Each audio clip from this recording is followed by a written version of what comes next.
Shalom, Bebrujim Abaim Lekulam, hola y bienvenidos a todos. ¿Cómo están ustedes? Espero que estén bien.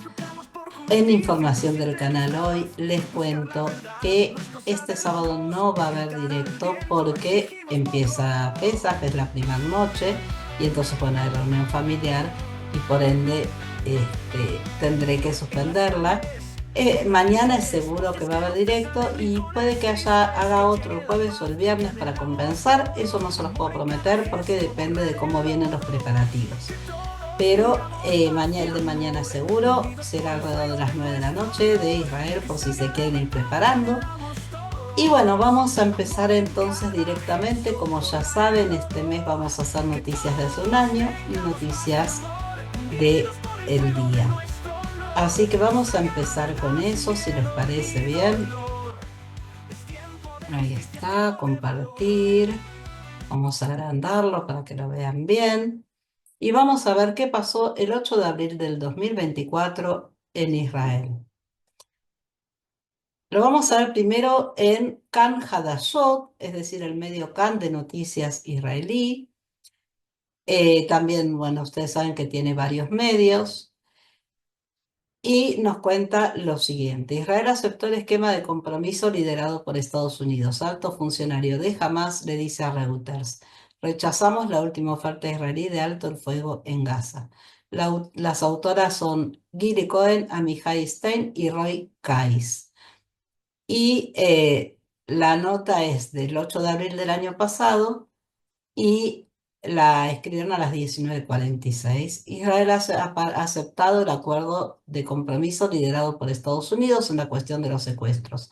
El noticiero vespertino del canal CAN 11 informó hoy lunes, eso hace un año, se entiende, que Israel estará dispuesto a ser flexible con respecto al regreso de los residentes de Gaza al norte de la Franja de Gaza, siempre que primero lleguen a un entendimiento sobre la cuestión de la liberación de los prisioneros palestinos, el número de prisioneros, la liberación de prisioneros con sangre en sus manos y el derecho a vetar los nombres de los prisioneros. Al Jazeera informó que esta flexibilidad incluye el paso de los habitantes de Gaza desarmados al norte de la Franja de Gaza, sin inspección y sin restricciones, pero que una presencia israelí permanecerá en la Franja de Gaza a unos 500 metros de la ruta de cruce. Una fuente extranjera dijo a Haaretz que la propuesta estadounidense contiene elementos que permiten avanzar hacia un acuerdo. En Israel están intentando rebajar las expectativas respecto a los contactos. Fuentes implicadas en el contenido de las negociaciones dijeron: estamos en el camino correcto, pero todavía hay obstáculos importantes y llevará tiempo. Según la actualización proporcionada por la delegación israelí a su regreso del Cairo, las negociaciones son ahora más intensas y se esperan conversaciones de seguimiento en los próximos días dependiendo de la respuesta de Hamas.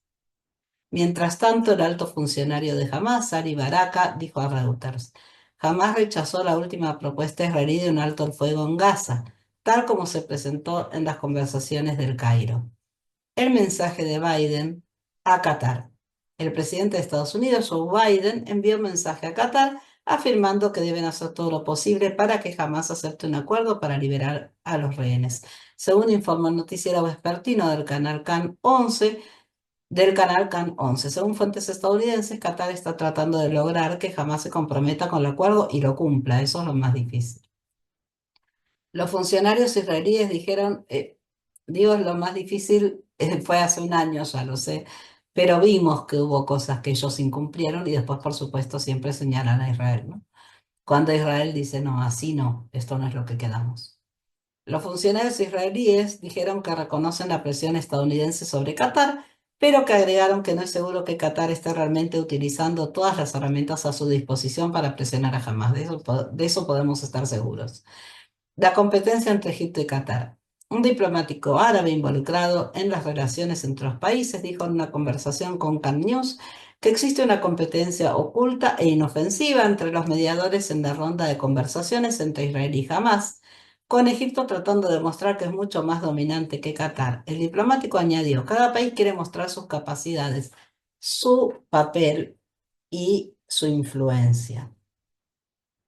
Ustedes saben que ¿Qué es lo que pasó con todo esto, verdad? Tuvimos al final un acuerdo que no se terminó de completar, que no se cumplió como se debería haber cumplido. Se liberaron a varios secuestrados, pero no se pudo pasar a la parte B porque la parte A jamás la convirtió en una payasada, porque cuando se trató de mandar cuerpos hicieron lo que quisieron, en fin, ya sabemos todo lo que pasó y eso hizo que Israel dijera, acá no se cumplió lo que se tenía que cumplir.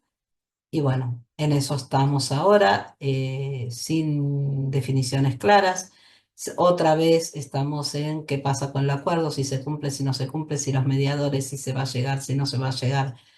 Sabemos las vueltas que se dio con el acuerdo que se comenta acá en esta nota y no fue nada fácil. Así que seguimos a la deriva sin saber bien cómo sigue el tema.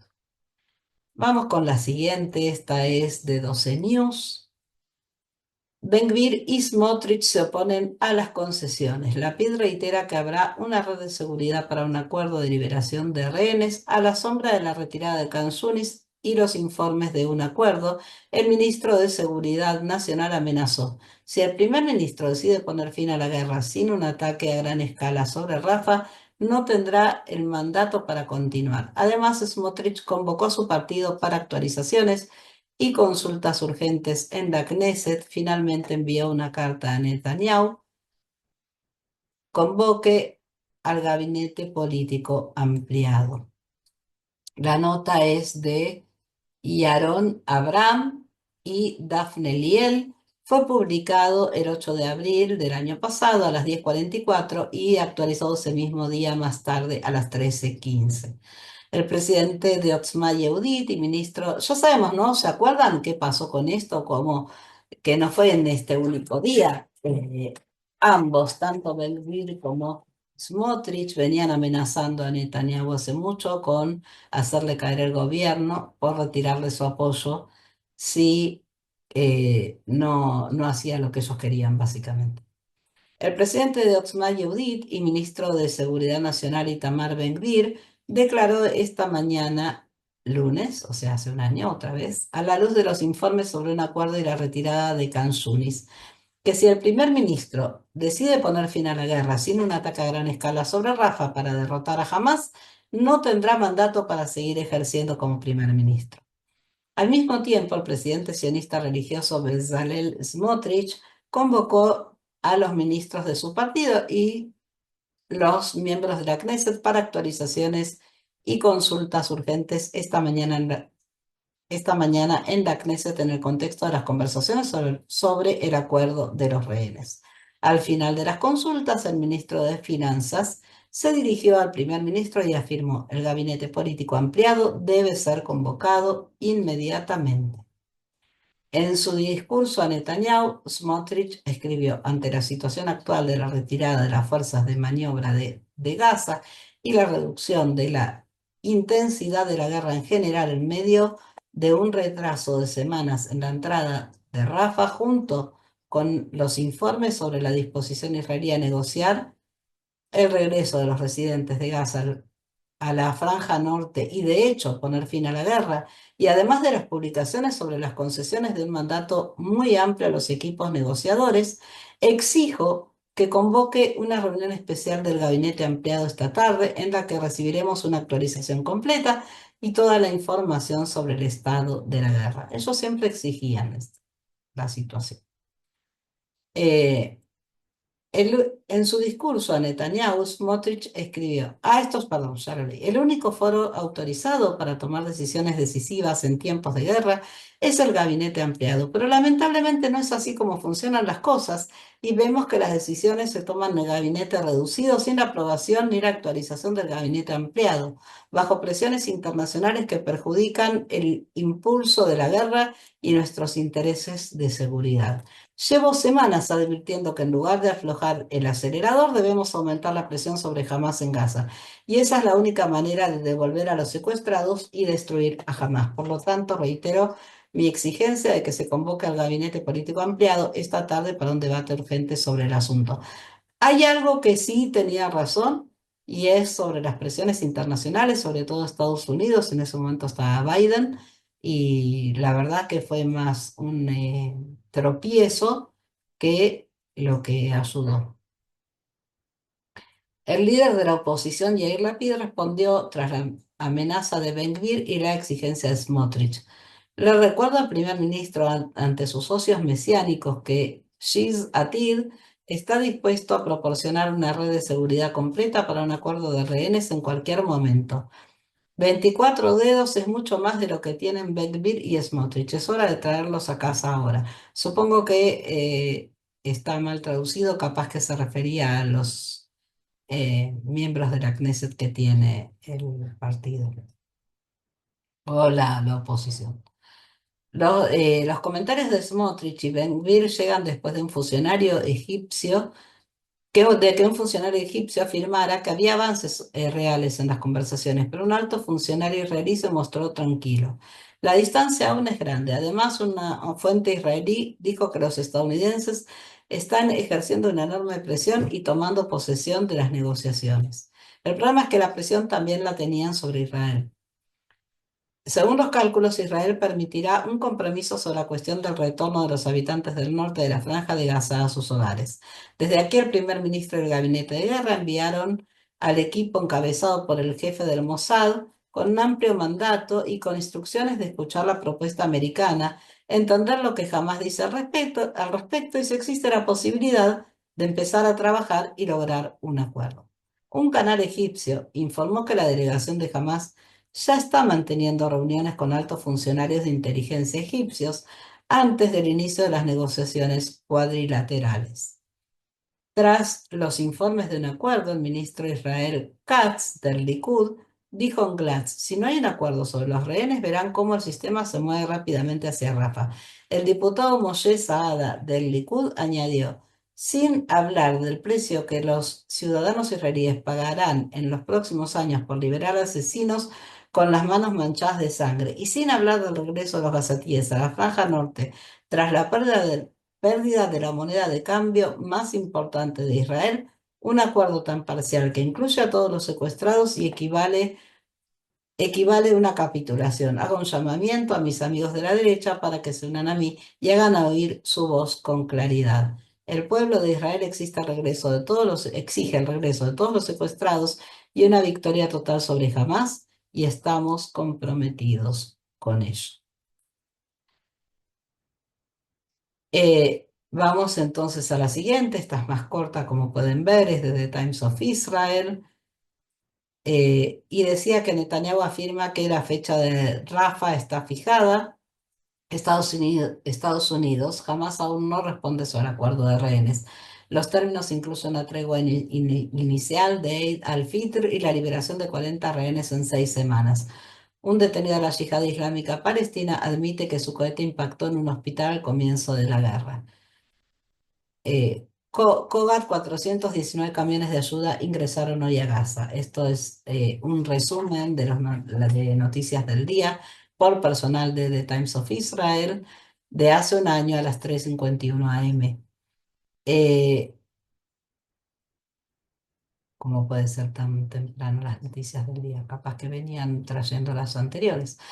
Pero a mí me parecía muy interesante esto que dice acá, ¿no? Un detenido de la Yihad Islámica Palestina admite que su cohete impactó en un hospital al comienzo de la guerra. O sea, ellos mismos lo reconocieron. Sin embargo, por algún motivo, esa información no fue popular, no se divulgó. Y eso me parece una barbaridad. O no se divulgó lo suficiente, digamos. Sí, nosotros los israelíes, pero no en el mundo. Ahora vamos a Ynet. A ver, me voy a acomodar para poder leer bien. Ahí está. A ver si puedo subir acá. Muy bien. Y dice así: operación israelí para un niño de Gaza. Un residente de Khan Yunis da a la luz en Sheba y salva a su otro hijo del cáncer. 2 semanas después del drama revelado en Ynet sobre la intención de Israel de deportar a unos 20 pacientes y sus familiares de Tel HaShomer y de hospitales en Jerusalén Este, la verdad es que esa noticia no la recuerdo, tampoco no tuve tiempo de buscarla. Me suena raro, creo que debe haber habido ahí algún motivo muy específico para eso. Y la verdad que tendría que investigar la nota. El director ejecutivo de Lleva, el profesor Itzhak Kreis, habló en una conferencia Taglit en Nueva York sobre un caso único de salvar la vida de un niño de Can Yunis. La madre dio a luz a otro hijo por recomendación de los médicos para realizar un trasplante de médula ósea al otro, que padece leucemia. La medida se vio coronada por el éxito. La madre y sus hijos han permanecido en Sheba desde entonces y no pueden regresar a casa. La nota es de Itamar Eichner, de hace un año, por supuesto, a las 17:44. A ver. Estoy buscando la manera en que mejor se pueda leer. Varias decenas de pacientes de la Franja de Gaza siguen hospitalizados o ingresados en hospitales de Israel. Pero esta historia que publicamos esta noche, lunes, hace un año otra vez, reaclaro, por primera vez es extraordinaria. Una familia de Canjuni se encuentra alojada en el centro médico Sheba de Tel Ashomer, luego de una operación exitosa para salvar a su hijo que sufría de leucemia. El director general del hospital, el profesor Itzhak Kreis, explicó en la conferencia Taglit en Nueva York que los médicos recomendaron que la madre diera a luz otro hijo para poder realizarle un trasplante de médula ósea, y así fue. La madre dio a luz alrededor del 7 de octubre y desde entonces permanece con los dos niños en el hospital. Hace aproximadamente 2 semanas revelamos en Ynet la intención de las fuerzas de seguridad de trasladar unos 20 pacientes y sus familias del Hospital Infantil Safra en Tel Ashomer y de 3 hospitales en Jerusalén Este a la Franja de Gaza. La Organización Médicos por los Derechos Humanos presentó una petición al Tribunal Superior de Justicia y tras la decisión del Estado cedió y anunció que permitirá a los pacientes y sus familiares permanecer en Israel al menos durante un mes más. La asombrosa historia de la familia de Gaza, que el profesor Kreis reveló en un discurso a puerta cerrada en la conferencia, comenzó incluso antes del ataque terrorista del 7 de octubre. En aquellos días Sheba atendía rutinariamente a los palestinos que llegaban de la Franja de Gaza. No sé si se acuerdan que yo les conté que muchos residentes del sur estaban organizados en ir a buscar a la frontera con Gaza algunos gazatíes para llevarlos a hacer sus tratamientos a los hospitales israelíes y cuando terminaba la atención los llevaban de vuelta a la frontera para que pudieran volver a sus hogares. Eso hace años que ocurre así. Una madre de Can Yunis llegó con su hijo que tenía leucemia y necesitaba urgentemente un trasplante de médula ósea. Al no encontrar ningún donante para el niño, el hospital sugirió que la madre se embarazara, tuviera otro hijo y tomara la donación de médula ósea del hermanito para poder trasplantársela al niño enfermo.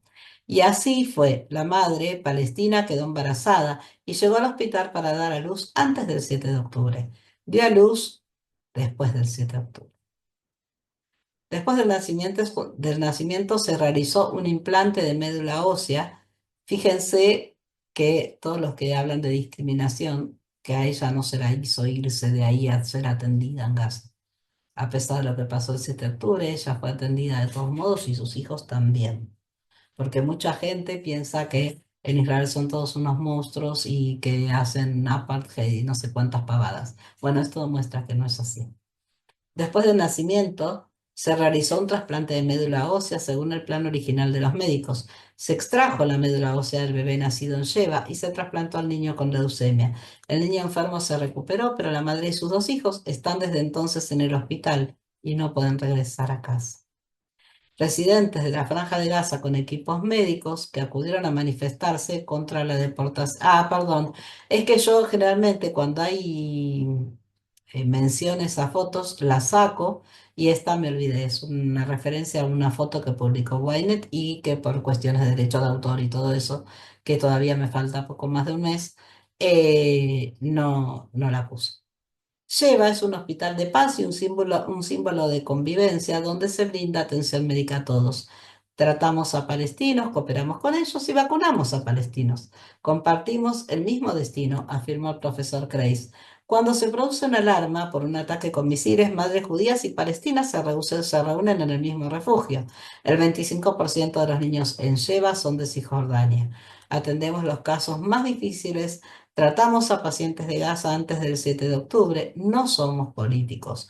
Al día siguiente de la guerra seguiremos viviendo juntos y atendiendo a los palestinos, añadió el profesor Kreis. El profesor Itai Pesach, director del Hospital Infantil Zafra del Centro Médico Sheba, declaró tras la publicación de Ynet: como pediatras, cuando atendemos a nuestros pacientes vemos simplemente a un niño. Siempre hemos superado los límites de lo posible para ofrecer el mejor y más innovador tratamiento a cada niño que lo necesite, independientemente de su origen. Lo hemos hecho en el pasado y seguiremos haciéndolo. No nos complace poder ofrecer la medicina más avanzada y de mayor calidad, y a través de ella llegar y brindar atención médica con el nivel de uno de los mejores hospitales del mundo, a todos los niños sin importar quiénes sean.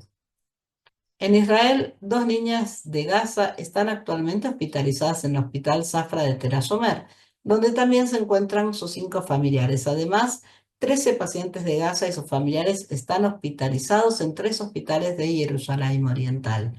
Entre los pacientes en Israel hay una niña con cáncer en el ojo después de los tratamientos, el padre de una niña moribunda y una niña que dona médula ósea a su hermano. En Jerusalén Este, entre otros, están hospitalizados un paciente con cáncer que fue operado el 7 de octubre y al menos 2 heridos de guerra. Como se mencionó, el Estado ha acordado permitirles permanecer en hospitales en Israel por el momento. La situación, imagínense. A ver, imagínense que ustedes que son un médico o una enfermera o un miembro administrativo de admisión, no sé, cualquiera de ellos. Y imagínense que tienen un familiar secuestrado, un amigo o alguien que fue asesinado en Nuba o, o en los kibutzim o que fue gravemente herido, no sé, cualquiera de esas situaciones, o torturado o todo junto porque también hay. Imagínense en una situación de esas. Y llega una, una persona que ustedes no saben si participó o no en eso, pero que es de la misma comunidad que sí provocó esa masacre. Pero ustedes no pueden estar seguros de si esa persona es o no inocente. Eh, ¿cómo actúan? ¿Cómo se sentirían? ¿Cómo enfrentarían eso? Bueno, esta gente lo hizo con mucha dignidad, pero entiendo la duda de si seguir atendiéndolos o no. Creo que se puede entender. Ahora vamos a las noticias de hoy. ¿Qué pasó hoy en Israel? Kan Hadashot, es decir, el medio de noticias Kan, nos contó a las 11:32 de la mañana que una terrorista armada con un cuchillo intentó apuñalar a soldados de la CFI cerca del cruce Gite Avisar en Samaria y fue neutralizada. Eso nos lo contó Roy Sharon y dijo: FDI, una terrorista lanzó piedras e intentó apuñalar a combatientes sin víctimas israelíes. Eso es un alivio. Vamos a agrandar acá para leer, porque como ven, como es bastante larga la noticia, entonces me vi obligada a hacer con la letra muy chiquita, pero es importante, así que vamos allá. Ruptura de la situación. Esta es de 12 News, ¿sí? Ruptura de la situación, conversaciones con el comandante del Comando Sur y 2 reuniones de gabinete. Se revela la agenda del jefe de Estado Mayor para el 7 de octubre. El diario del teniente coronel Alevi se hizo público de una manera sin precedentes tras una petición de la asociación Éxito por el avance de una sociedad justa. Como parte del cronograma, el jefe de Estado Mayor mantuvo reuniones rápidas con los comandantes y pasó de recibir aprobaciones a proporcionar actuaciones constantes al primer ministro y al ministro de Defensa. La reunión con el comandante de la Fuerza Aérea en los primeros minutos del ataque y la declaración de guerra. El artículo es de Or Ravid y lo publicó el 20, o sea, no, este es el año, perdón, y lo publicó hoy a las 16:30. Dice así: el 6 de octubre, 3 reuniones. El 7 de octubre, 40. Por primera vez en la historia de las FDI se hizo público el diario administrativo del jefe de Estado Mayor, un año y medio después de que comandara las FDI en el Sábado Negro en la historia del Estado de Israel. El diario del jefe de Estado Mayor fue revelado al público a raíz de una petición presentada por la Asociación Éxito para la Promoción de una Sociedad Justa, bajo la Ley de Libertad de Información. ¿Qué hizo el día de la masacre? ¿Con quién se reunió primero? ¿Y cuál será su agenda en los días siguientes? 12 News sobre todos los detalles. Al parecer, en vista al periodo de vacaciones, el jefe de Estado Mayor mantuvo, cuando dice periodo de vacaciones, por la fecha de la que estamos hablando, no se refería a vacaciones grandes como las que conocemos nosotros, sino al fin de semana probablemente o al feriado por las fiestas que había en ese entonces. El jefe de Estado Mayor mantuvo una agenda reducida en la que visitó las instalaciones de Adam y mantuvo reuniones con el comandante de la División de Maniobras y el comandante del Estado Mayor. A las 6:34 se produce la primera llamada telefónica entre el jefe de Estado Mayor y el comandante de la Fuerza Aérea. A las 7, el primer paso del jefe mayor es una sesión informativa inicial, análisis de la situación, seguida de una conversación con el comandante del Comando Sur. A las 7:10, después de su conversación en los primeros minutos del ataque, el comandante de la Fuerza Aérea se reúne con el jefe de Estado Mayor, declaran la guerra y deciden despertar y movilizar a toda la Fuerza Aérea, tanto al sur como al norte. A las 8:30, el jefe de Estado Mayor pasó a una serie de consultas y conexiones y luego a una conversación con el mayor general Finkelman y lo hizo una y otra vez. A las 8:45, estamos hablando casi 3 horas después y alrededor de 3 horas de que todo empezó. El jefe de Estado Mayor pasó luego a discutir la situación con el ministro de Defensa y el primer ministro. ¿Por qué 3 horas después? ¿Por qué 3 horas después? ¿Por qué el primer ministro no estuvo al tanto de manera inmediata de lo que estaba pasando? ¿Por qué él mismo no llamó? Porque ya los familiares se estaban contactando. Entonces, las informaciones en las redes sociales, en todos lados, ya se sabía que algo estaba pasando. ¿Por qué el primer ministro no se puso en contacto él mismo desde un primer momento para ver qué estaba pasando y cómo se estaba manejando la situación? ¿Por qué? Yo eso no lo entiendo. Si alguien tiene una explicación, por favor me la da, yo se la agradeceré. Luego habló con el comandante de la Fuerza Aérea y nuevamente con el ministro de Defensa. A las 11:34, conexión de la llamada del portavoz de la CFDI y una conversación con el secretario militar del primer ministro. A las 11:50, conversación con el comandante del Comando Norte, Uri Gordín, y nueva consulta con el ministro de Defensa. A las 14, primera reunión de gabinete prevista. A las 17, evaluación de la situación del Estado Mayor y aproximadamente una hora más tarde, un foro operativo. A las 22, otra reunión de gabinete que duró hasta la 1:45.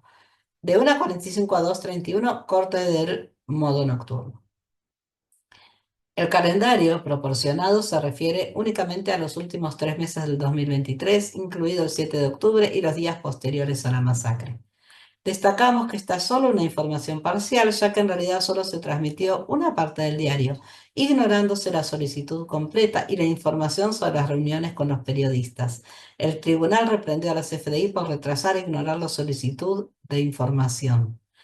La asociación presentó una solicitud ya en febrero del 2024, solicitando la agenda, o sea, más de un año después. Es una barbaridad. Solicitando la agenda administrativa del jefe de gabinete desde octubre del 2023 hasta la fecha de la respuesta. Las FDI, por su parte, se abstuvieron de responder durante un periodo prolongado de más de un año. Durante la ausencia del tribunal, en el Tribunal de Distrito de Tel Aviv, el juez Oded Maor expresó duras críticas a la conducta del Estado después de que este solicitara varias prórrogas, que no tiene excusa además porque las prórrogas. Ellos están obligados a entregar la información, a hacerla pública. Y finalmente proporcionara la información solo el último día establecido en la decisión del tribunal. Aún así, la información proporcionada era solo parcial. Las FDI solo transfirieron la agenda del jefe de Estado Mayor correspondiente a los últimos 3 meses del 2023 e ignoraron la solicitud de entregar la agenda completa. Hasta finales de marzo del 2025, además, no se hizo referencia a una parte central de la solicitud que trataba sobre las reuniones del jefe de Estado Mayor con periodistas y personal de los medios de comunicación, a pesar de que esto se indicó estrictamente en el texto de la solicitud. En las notificaciones de los peticionarios al tribunal, se alegó que se trata de una conducta que viola claramente la obligación de transparencia de las autoridades públicas conforme a la Ley de Libertad de Información. La asociación enfatizó que no se puede aceptar la respuesta tal como fue presentada y que insistirá en enmendar la petición o presentar una nueva, al tiempo que solicita que se le cobren a los demandados importantes gastos legales a la luz de la conducta y las omisiones prolongadas. Esto yo no sé si estoy de acuerdo porque temo que vamos a terminar pagándolo todos con nuestros impuestos, ¿no? Cada vez que les cobran a uno de estos, pagamos todos. El abogado, por ahí no, pero es un riesgo.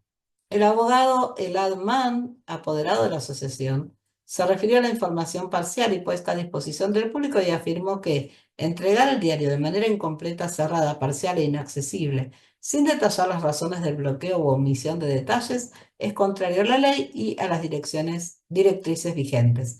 La información proporcionada no nos permite comprender qué se omitió y por qué. Dos muy buenas preguntas. Vamos a The Times of Israel, esta vez la nota es más corta.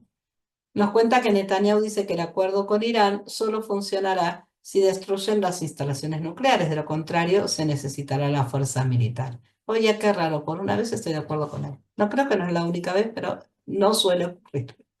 Por Lazar Berman. El primer ministro Benjamin Netanyahu dice que un acuerdo entre Estados Unidos y Teherán solo puede funcionar si las instalaciones nucleares de Irán son destruidas y desmanteladas físicamente. Después de una visita a la Casa Blanca, en la que se encontró inesperada y públicamente fuera de sintonía con el presidente estadounidense Donald Trump en temas claves, eso es riesgoso para nosotros, Netanyahu intenta darle un giro positivo a la visita mientras expone sus posiciones sobre las conversaciones nucleares con Irán, los aranceles comerciales y las tensiones con Turquía. Y en lo que dicen más adelante hay algo que a mí me preocupa, ya lo vamos a ver y verán por qué. Esta, eh, esta disonancia entre ellos puede ser peligrosa. Sobre Irán, Netanyahu dice en una declaración en video que él y Trump están de acuerdo en que Irán no tendrá armas nucleares. Afirma que este objetivo puede lograrse diplomáticamente, pero solo si es similar al desarme nuclear de Libia de 2003, durante el cual las fuerzas estadounidenses destruyeron o enviaron al extranjero los componentes del programa nuclear del país. Entramos, volamos las instalaciones, desmantelamos todo el equipo, bajo supervisión y ejecución estadounidense. Eso es bueno, afirma Netanyahu. Si eso no sucede e Irán simplemente prolonga las conversaciones, entonces la operación militar, dice, añadiendo que él y Trump discutieron esta eventualidad extensamente. En materia de aranceles, Netanyahu afirma que está comprometido a reducir a cero el déficit comercial con Estados Unidos, mientras ellos creo que nos están poniendo un arancel de alrededor de 30%, puede ser algo así. Eso es lo que creo haber leído, no estoy segura, me parece que leí 30, 33, algo así era. Esto es lo mínimo que podemos hacer por Estados Unidos y su presidente, que hacen tanto por nosotros, dice Netanyahu. Volviendo a Siria, Netanyahu dice que Turquía quiere establecer bases militares allí, y esto es un peligro para Israel. Nos oponemos a esto, estamos trabajando contra esto, le dije al presidente Trump, quien es mi amigo y también amigo de Erdogan. Y acá es donde está el riesgo del que les hablaba antes, que es Hay quien podría decir el hecho de que sea amigo de Netanyahu y también amigo de Erdogan puede ayudar a templar un poco la cosa y a tratar de llegar a acuerdos entre ambos. Yo no estoy tan segura. La amistad con Erdogan puede ser peligrosa para Israel. Esperemos que no tenga tanta influencia Erdogan, como no la está teniendo lamentablemente tampoco Netanyahu. Digo lamentablemente porque necesitaríamos que algunas de las cosas que Israel pide, Estados Unidos las escuche. Si necesitamos su ayuda, hablaremos con usted. Eso dijo Netanyahu a Trump. Trump elogió extensamente a Erdogan durante su reunión en la oficina Oval ayer. Netanyahu subraya que Israel sigue comprometido a eliminar a Hamas y traer de vuelta a todos los rehenes. El presidente me miró y les dijo a los periodistas presentes: este hombre está trabajando sin parar para liberar a los rehenes, dice Netanyahu refiriéndose a las declaraciones del lunes en el despacho Oval. Espero que con esto haya desmentido la mentira que se difunde constantemente en las noticias, que no trabajo para ellos, que no me importa. Yo no sé, señor Netanyahu, si usted trabaja o le importa, pero lo disimula muy bien. Disculpen. Fue una visita muy buena, insisto, una visita muy cálida y hay otras cosas que oirás más adelante. Esperemos entonces esas otras cosas que vamos a oír, a ver qué nos dice. Les pido disculpas. Vamos a ver una nota de Ynet eh, de hoy también. Un taxista en Tashkent se jactó: me negué a llevar judíos a la embajada de Israel. El conductor afirmó que no llevaría asesinos a la embajada de Israel y los internautas del país pidieron un castigo muy severo por incitar al odio étnico. La nota es de Itamar Eichner y es de hoy a las 18:09. Y les voy a decir una cosa antes de leer la nota, solo por esta parte que leímos y que después se va a repetir en el cuerpo de la nota. Eh, Realmente a mí me produce mucho, me ayuda a seguir siendo optimista, digamos, el hecho de que otras personas del país pidieran un castigo para él, que él no represente más que a él mismo. Y eso es algo que puede traer alivio en toda esta situación que se está viviendo en todo el mundo, lamentablemente. Un taxista antisemita en Tashkent, Uzbekistán, se negó a transportar pasajeros judíos a la embajada de Israel en la ciudad. En el video, que circuló ampliamente en Uzbekistán, el conductor dijo que se negaba a llevar judíos y los llamó asesinos. El conductor se dio cuenta de que probablemente eran israelíes porque le pidieron que los llevara a la embajada de Israel. El conductor, que no intentó ocultar sus acciones, publicó una grabación del mismo relatando con orgullo el incidente. Los usuarios de las redes sociales del país se indignaron con el conductor y sus acciones y pidieron a las autoridades que lo encuentren y lo castiguen por sus palabras. Los medios locales informaron que después de que el conductor se dio cuenta de que transportaba judíos, se produjo una discusión entre él y los pasajeros. El conductor exigió a los pasajeros que bajaran del taxi debido a su religión. No se informó cuándo ocurrió el incidente, pero las imágenes se publicaron en los últimos 2 días. Un usuario escribió: si continuamos matando la educación, habrá aún más gente como esta. Otro escribió: esto es peligroso. Aquí hay noticias reales. Los usuarios señalaron que en Uzbekistán existe una sección sobre el castigo por incitación al odio étnico. Según el artículo 156 del Código Penal del país, el conductor se enfrenta a una pena de prisión de entre 3 y 5 años. Y a mí que me disculpen, pero yo espero que sea efectiva y que suceda, porque esta gente no puede llevarse de arriba el llenarse de odio y andar escupiéndolo por el mundo. Y ahora vamos con las noticias de Eurovisión. Ayer me olvidé de ponerlas, pido disculpas. Estos son los resultados de las encuestas, las publicó este medio. Eh,